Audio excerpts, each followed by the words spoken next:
विद्यार्थियों का the लेबोरिस world में, और आप देख रहे हैं द लेबोरिस वर्ल्ड। यदि आप इस चैनल पर पहली बार आए हैं फ्रेंड्स तो लाइक शेयर और सब्सक्राइब करना बिल्कुल मत भूलिए।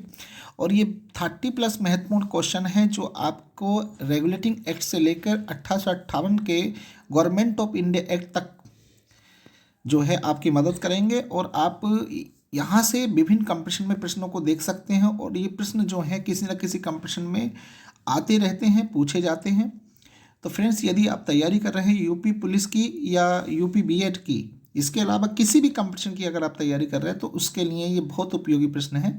चलिए बिना किसी देरी के शुरुआत करते हैं पहले प्रश्न से। किस एक्ट के द्वारा बंगाल के गवर्नर को गवर्नर जनरल कहा जाने लगा?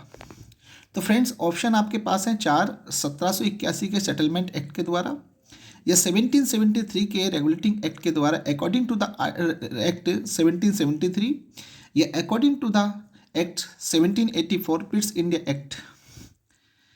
तो फ्रेंड्स, आपको बताना है कि क्या इसका सही आंसर होगा। राइट आंसर जो है इसका regulating act 1773 is the right answer है। Option B is the right answer है फ्रेंड्स। तो गवर्नर जनरल पहले पद होता था गवर्नर का, और फिर क्या हुआ 1773 में जो है रेगुलेटिंग एक्ट आया, और उसके द्वारा गवर्नर को गवर्नर जनरल पदनाम दिया गया। और जो बम्बई है और मद्रास है, इसके जो गवर्नर थे वो गवर्नर जनरल के अधीन कर दिए गए फ्रेंड्स। Okay, next. बंगाल का पहला गवर्नर कौन था? तो बंगाल का अगर पहला गवर्नर अगर आपसे पूछा जाता तो लॉर्ड क्लाइव था। ध्यान रखिए, ये लॉर्ड क्लाइव वही लॉर्ड क्लाइव है जिसने प्लासी के युद्ध में जो है सेनापति के रूप में कार्य किया है। जो प्लासी का युद्ध था फ्रेंड्स, तो आपको पता होना चाहिए प्लासी का युद्ध 1757 को हुआ है। ये बात आप ध्यान रख सकते हैं। और प्लासी का युद्ध कहाँ पर हुआ है? यानी बंगाल के अंदर हुआ है। और किसके बीच में? लॉर्ड क्लाइव के बीच में, और जो सिराजुद्दौला थे नवाब थे बंगाल के, उनके बीच में हुआ था फ्रेंड्स। ओके, ये ध्यान रखिए। तो पहला बंगाल का अगर गवर्नर कोई पूछेगा तो आप क्या बताएंगे? राइट ऑप्शन आपका ए हो जाएगा। Okay, next friends. बंगाल का अंतिम गवर्नर कौन था? तो बंगाल का जो अंतिम गवर्नर है फ्रेंड्स वो है आपका वारेन हेस्टिंग्स। यानी वारेन हेस्टिंग्स गवर्नर है बंगाल का अंतिम, और यही व्यक्ति जो है बंगाल का प्रथम गवर्नर जनरल बनता है। ओके, तो ये बात ध्यान रखिएगा फ्रेंड्स। Okay, next. बंगाल का पहला गवर्नर जनरल कौन था? तो पहला गवर्नर जनरल आपको ध्यान रखना है बंगाल का वारेन हेस्टिंग्स है, और ये अंतिम गवर्नर था और पहला गवर्नर जनरल था। ये बातें आपको ध्यान रखनी है फ्रेंड्स। नेक्स्ट। किस एक्ट के माध्यम से कोलकाता में सुप्रीम कोर्ट की स्थापना हुई थी? तो ध्यान रखिए, बड़ा इंपॉर्टेंट क्वेश्चन है। 1773 के रेगुलेटिंग एक्ट के माध्यम से कोलकाता के अंदर सुप्रीम कोर्ट की स्थापना हुई थी, और ये सन थी 1774। ओके, नेक्स्ट प्रश्न पे देख लेंगे। तो कलकत्ता में सुप्रीम कोर्ट की स्थापना 1774 में हुई है। ये बात आपको ध्यान रखनी है। और एक्ट कोई पूछता है तो आपको रेगुलेटिंग एक्ट 1773 ही बताना है। जब सन पूछी जाएगी तो 1774 आंसर हो जाएगा। सुप्रीम कोर्ट के पहले मुख्य जज कौन थे? ठीक है, यानी जो सुप्रीम कोर्ट था कलकत्ता के अंदर उसके पहले जज मुख्य जज कौन थे? तो एलिजा एम्पे इसके मुख्य जज थे। चैम्बर हाइड और लेमिस्टर ये अन्य जज थे। तो सुप्रीम कोर्ट पहले कोलकाता में था। ओके, इस बात को ध्यान रखेंगे। तो राइट आंसर आपका ए इज द राइट आंसर है। बाकी जो 3 दे रखे हैं ये अन्य जज थे फ्रेंड्स। ओके, इस बात को ध्यान रखिए। नेक्स्ट। किस एक्ट के द्वारा बंगाल के गवर्नर को मद्रास और बम्बई के लिए विधि बनाने का अधिकार दिया गया था? आपको पता है कि रेगुलेटिंग एक्ट के द्वारा बंगाल के गवर्नर को बम्बई और मद्रास के लिए कानून बनाने यानी विधि बनाने का जो है अधिकार दे दिया गया। Regulating act is the right answer हो जाएगा फ्रेंड्स। Okay, next. किस एक्ट के द्वारा गवर्नर जनरल की सहायता के लिए 4 सदस्यीय कार्यकारिणी परिषद बनाई गई? तो जो 4 सदस्यीय कार्यकारिणी परिषद थी वो रेगुलेटिंग एक्ट 1773 के द्वारा बनाई गई थी। ये बात आपको ध्यान रखनी है फ्रेंड्स। तो ये बहुत महत्वपूर्ण क्वेश्चन है जो आपसे किसी ना किसी कंपटीशन में पूछे जाएंगे या पूछे जाते हैं। यदि आप इस चैनल पर पहली बार हैं तो लाइक शेयर और सब्सक्राइब जरूर करिएगा। खासकर वे विद्यार्थी जो यूपी पुलिस की या यूपी बीएड की या यूपी SSC की या किसी भी कंपटीशन की तैयारी कर रहे हैं तो आपको इस चैनल से जुड़ जाना चाहिए। और ये एक न्यू चैनल है, इसका उद्देश्य केवल आपको ऑथेंटिक नॉलेज प्रदान करना है फ्रेंड्स। चलिए, किस एक्ट के द्वारा बोर्ड ऑफ कंट्रोल का गठन किया गया है? तो जब भी बोर्ड ऑफ कंट्रोल की बात आएगी या कोर्ट ऑफ डायरेक्टर्स की बात आएगी तो आपके दिमाग में एक ही चीज़ आनी चाहिए, पिट्स इंडिया एक्ट 1784। तो पिट्स India act 1784 board of control का गठन किया गया था, ये ध्यान रखेंगे। बोर्ड ऑफ कंट्रोल भी इसके द्वारा, और ध्यान रखने वाली बातें हैं, ठीक है, कोर्ट ऑफ डायरेक्टर्स भी इसके द्वारा। तो राइट आंसर आपका ए हो जाएगा, ये ध्यान रखेंगे। नेक्स्ट, किस एक्ट के द्वारा व्यापारिक और आर्थिक गतिविधियों के नियंत्रण के लिए कोर्ट ऑफ डायरेक्टर्स की स्थापना की गई थी? तो आपको पता है पिट्स इंडिया एक्ट, यानी आपका option B is the right answer friends. तो कोर्ट ऑफ डायरेक्टर्स या बोर्ड ऑफ कंट्रोल, दोनों ही बातें ध्यान रखने वाली हैं। ओके, नेक्स्ट, किस एक्ट के माध्यम से राजनीतिक गतिविधियों पर नियंत्रण रखने के लिए बोर्ड ऑफ कंट्रोल की स्थापना की गई थी? तो आपको पता है बोर्ड ऑफ कंट्रोल जो बनाया गया था वो आपका पिट्स इंडिया एक्ट के द्वारा बनाया गया था। Okay, next, board of control में कितने सदस्य थे? ये बात आपको पता होगी। बोर्ड ऑफ कंट्रोल में 6 सदस्य थे, ये ध्यान रखेंगे आप। बंगाल का गवर्नर जनरल, जो गवर्नर जनरल के साथ साथ पहला मुख्य सेनापति बना, यानी ऐसा कौन सा बंगाल का गवर्नर था जो गवर्नर जनरल होने के साथ साथ मुख्य सेनापति की शक्तियां उसको दे दी गई थी? तो आपको फ्रेंड्स ये ध्यान रखना है, लॉर्ड कॉर्नवालिस। तो ये जो लॉर्ड कॉर्नवालिस हैं, ये जो गवर्नर जनरल बने थे, ये एक्ट कौन सा था आपका? आपको ध्यान रखना है, तो 1786। ओके, एक्ट ऑफ 1786 का ये एक्ट है, ये बात आपको ध्यान रखनी है। इसके द्वारा ये बहुत बड़ा परिवर्तन था। ओके, और इसने स्थायी बंदोबस्त, क्या चीज़, यानी स्थायी, परमानेंट सेटलमेंट, यानी स्थायी बंदोबस्त, जिसे हम अंग्रेजी में परमानेंट सेटलमेंट कहते हैं। ओके, स्थायी बंदोबस्त की बात करेंगे तो 1793 आपके दिमाग में आना चाहिए फ्रेंड्स। स्थायी बंदोबस्त मतलब 1793। ओके, 1793 में स्थायी बंदोबस्त कॉर्नवालिस ने किया था, और कॉर्नवालिस को सिविल सेवा का पिता कहा जाता है, ठीक है, जनक कहा जाता है। सिविल सेवा, यानी सिविल सेवा का जो जनक है वो कॉर्नवालिस को कहा जाता है। और इसने एक बात कही थी कि प्रत्येक भारतीय भ्रष्टाचारी है, एवरी इंडियन इज करप्ट। ये बात जो करी है वे लॉर्ड कॉर्नवालिस ने करी है फ्रेंड्स। ओके, तो यहाँ से इतनी बातें अगर आप याद रखेंगे तो मैं नहीं समझता कि आप किसी कंपटीशन को तोड़ ना सकें फ्रेंड्स। आपकी निश्चित रूप से आपकी सफलता आपके कदम चूमेगी यदि आप नियमित रूप से जो है प्रश्नों को समझते हैं, समझने के बाद जो है उनकी तैयारी करते हैं।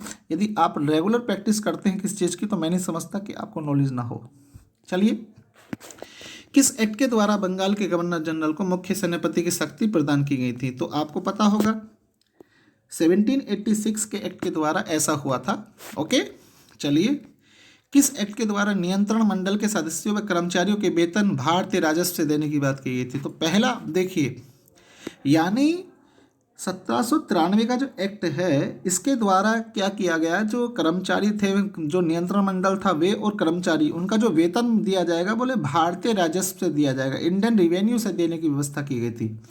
तो चार्टर एक्ट 1793 की बात है, ये ध्यान रखेंगे आप। किस एक्ट के द्वारा शिक्षा पर 1 लाख रुपए खर्च, बहुत महत्वपूर्ण प्रश्न है फ्रेंड्स।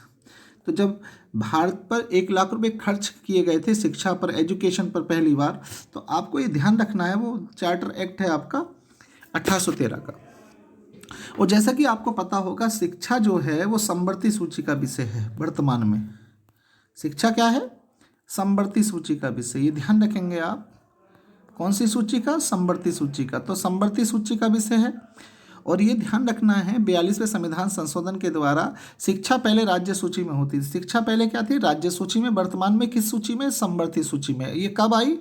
42वें संविधान संशोधन के द्वारा, जो 42 अमेंडमेंट हुआ था उसके द्वारा सन 1976 में। ओके, तो यहाँ से भी प्रश्न मिल जाते हैं कि शिक्षा किस सूची का विषय है वर्तमान में, तो समवर्ती सूची का है। पहले काय में था? राज्य सूची में था, और राज्य सूची से निकालकर इसको 1976 में समवर्ती सूची में ला दिया गया फ्रेंड्स। ओके, और शिक्षा पर 1 लाख रुपए खर्च करने की पहली बात अगर कहीं मिलती है तो वो चार्टर एक्ट है आपका 1813। तो यदि इतनी बातें आप याद रखेंगे फ्रेंड्स, तो क्या आपकी नॉलेज नहीं बढ़ेगी? तो फ्रेंड्स, यदि आप इस चैनल पर पहली बार हैं तो लाइक, शेयर, सब्सक्राइब जरूर कीजिए, कमेंट्स जरूर कीजिए फ्रेंड्स। चलिए आगे चलते हैं। किस एक्ट के द्वारा चीन और चाय के व्यापार को छोड़कर कंपनी के एकाधिकार समाप्त कर दिए गए? यानी चीन और चाय का व्यापार तो चलता रहा, परंतु कंपनी का जो एकाधिकार था वो समाप्त कर दिया गया। तो ये बात भी आपकी चार्टर एक्ट 1813 के द्वारा हुई थी फ्रेंड्स, ये बात आपको ध्यान रखनी है। नेक्स्ट, किस एक्ट के द्वारा विधि आयोग की स्थापना? विधि आयोग का मतलब आप समझिए, यानी लॉ कमीशन की बात कर रहे हैं। लॉ मतलब कानून, ओके। लॉ कमीशन की बात कर रहे हैं, यानी जिसे हम विधि आयोग कहते हैं, ओके। तो लॉ कमीशन कह दीजिए या विधि आयोग कह दीजिए, बात एक ही है। तो जब भी आपको विधि आयोग की बात आ जाए तो आपको ध्यान रखना है 1833 का चार्टर अधिनियम। और जैसे कि आपको पता है जितने भी चार्टर हैं वो 20 साल के एर फेर में, यानी 20 साल का फर्क उनके अंदर होता है, आपको ध्यान रखना है, ओके। तो चार्टर के अंदर 20 साल का फर्क होता है। यदि आपको एक चार्टर की डेट पता है तो 20 साल प्लस करिए, अगले चार्टर की डेट आ जाती है, ओके। नेक्स्ट, किस एक्ट के द्वारा बंगाल के गवर्नर जनरल को भारत का गवर्नर जनरल कहा जाने लगा? वेरी इंपॉर्टेंट क्वेश्चन है, देखिए फ्रेंड्स, यानी वो कौन सा एक्ट है, तो आपको ध्यान रखना है 1833 का चार्टर एक्ट।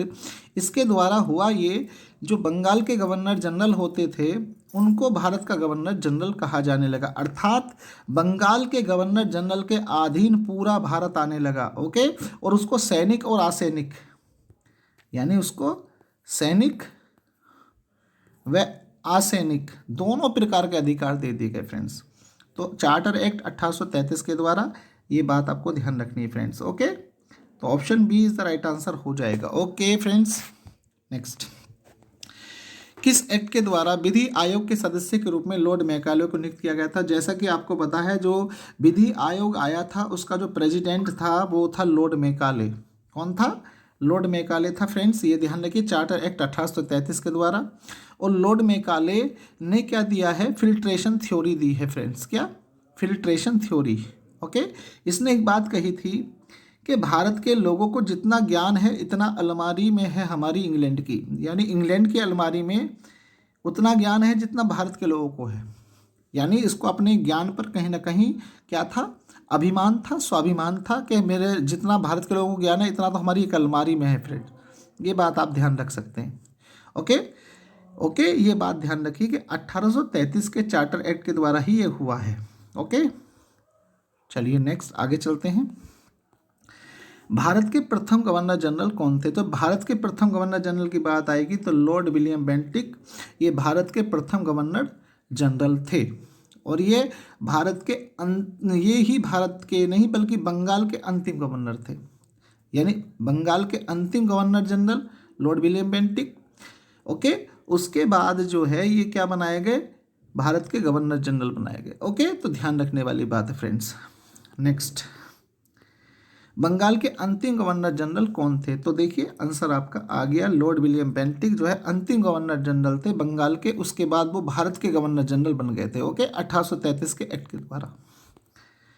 भारत का अंतिम गवर्नर जनरल कौन था? तो भारत का अंतिम गवर्नर जनरल कौन था, ये बात ध्यान रखनी। तो भारत का अंतिम गवर्नर जनरल जो था लॉर्ड कैनिंग था।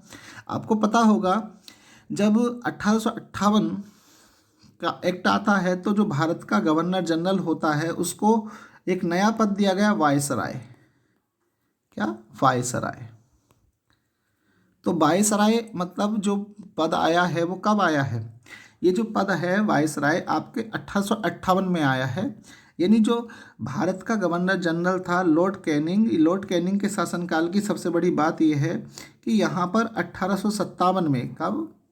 1857 में 10 मई 1857 को आपके देश की क्रांति हो जाती है। और इस क्रांति को सफलतापूर्वक दबाने में लॉर्ड कैनिंग का बहुत बड़ा हाथ होता है।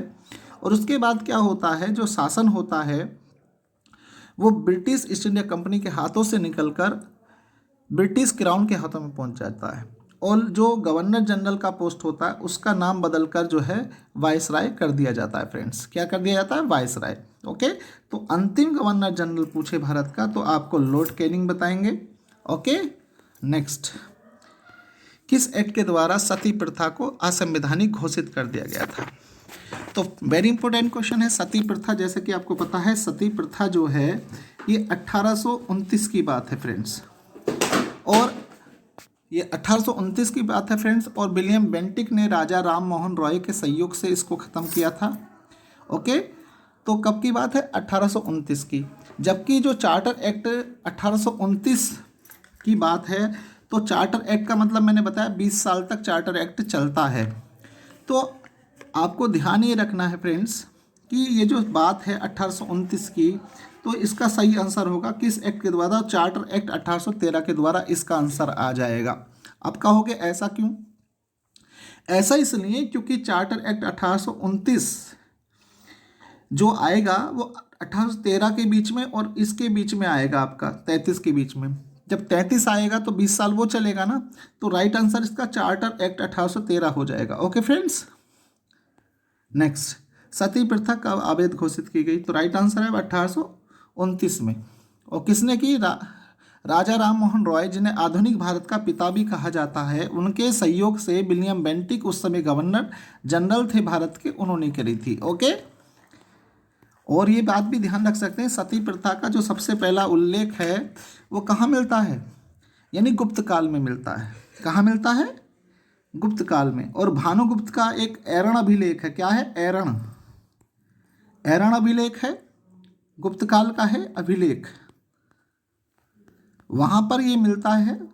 तो सती प्रथा के जो पहली बार देखने मिलता है वो कहाँ मिलता है? गुप्त काल में। किस अभिलेख में? ऐरण अभिलेख में। भानुगुप्त का है ये।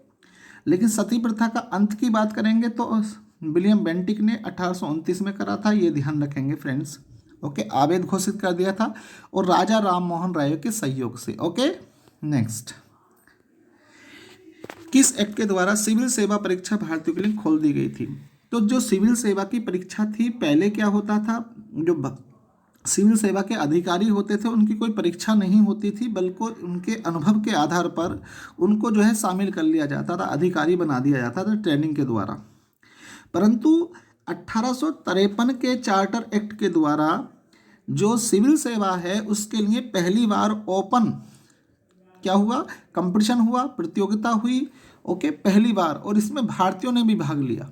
Okay, right answer charter act 1853। Okay friends, next, किस गवर्नर जनरल के शासनकाल में शिक्षा का माध्यम अंग्रेजी बना?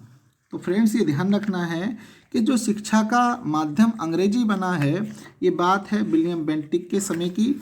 ओके, तो विलियम बेंटिक जो हैं, इनका जो है 1828 से लेके आप पढ़ सकते हैं 1835 तक। ओके, तो और जो अंग्रेजी माध्यम बना है आपका वो 1835 की बात है। ओके, उससे पहले हिंदी माध्यम होता था, ध्यान रखने वाली बात है। तो राइट आंसर आपका क्या हो जाएगा? William Bentinck. ओके, नेक्स्ट, किस गवर्नर जनरल के शासनकाल में 1857 की क्रांति हुई थी? तो फ्रेंड्स आपको पता है लॉर्ड कैनिंग के शासनकाल की बात है ये। आपको बताया 10 मई 1857 को आपके देश की क्रांति शुरू हुई थी। ओके, जो 10 मई 1857 को भारत की क्रांति शुरू हुई थी, जैसा कि आपको पता होगा मेरठ से शुरू हुई थी। उस समय गवर्नर जनरल जो थे भारत के, लॉर्ड कैनिंग थे। परंतु सफलतापूर्वक इस क्रांति को दबाने के बाद क्या हुआ कि लॉर्ड कैनिंग को क्या कहा जाने लगा? वायसराय कहा जाने लगा, यानी नई पोस्ट निकल कर आई वायसराय। तो फ्रेंड्स आपको ध्यान रखनी है चीज़, वायसराय अंतिम गवर्नर जनरल कह सकते हैं और प्रथम इनको वायसराय कह सकते हैं। तो चीज़ों को समझकर आप बहुत बेहतर उत्तर दे सकते हैं। और जितनी बातें आपको बताई 30 प्लस क्वेश्चन जरूर हैं ये, लेकिन 30 से ज़्यादा ये आप ये समझिए जितनी बातें आपको बताई जाए वो कहीं ना कहीं प्रश्न हैं। तो भारतीय शिक्षा का अंग्रेजी माध्यम कब बना? आपको पता होगा फ्रेंड्स, 1835 में बना है। तो राइट आंसर है फ्रेंड्स। तो like, share and subscribe my channel the laborious world. You can contact at my number 94 118 26 963। यानी आप इस नंबर पर जो है कॉल करके मुझसे कॉन्टैक्ट कर सकते हैं। और फ्रेंड्स इस चैनल का उद्देश्य सीधा है कि आप लोगों से जुड़ना है। मैं चाहता हूं कि आप लोगों को अपना ज्ञान में अगर मैं थोड़ा भी आप लोगों को सहयोग कर पाया तो ये मेरा सौभाग्य है। तो जुड़िए चैनल से, लाइक शेयर सब्सक्राइब करिएगा। थैंक यू फॉर वॉचिंग, धन्यवाद, जय हिंद। और जल्द ही अगले वीडियो मिलेंगे फ्रेंड्स, तब तक के लिए धन्यवाद। Okay friends.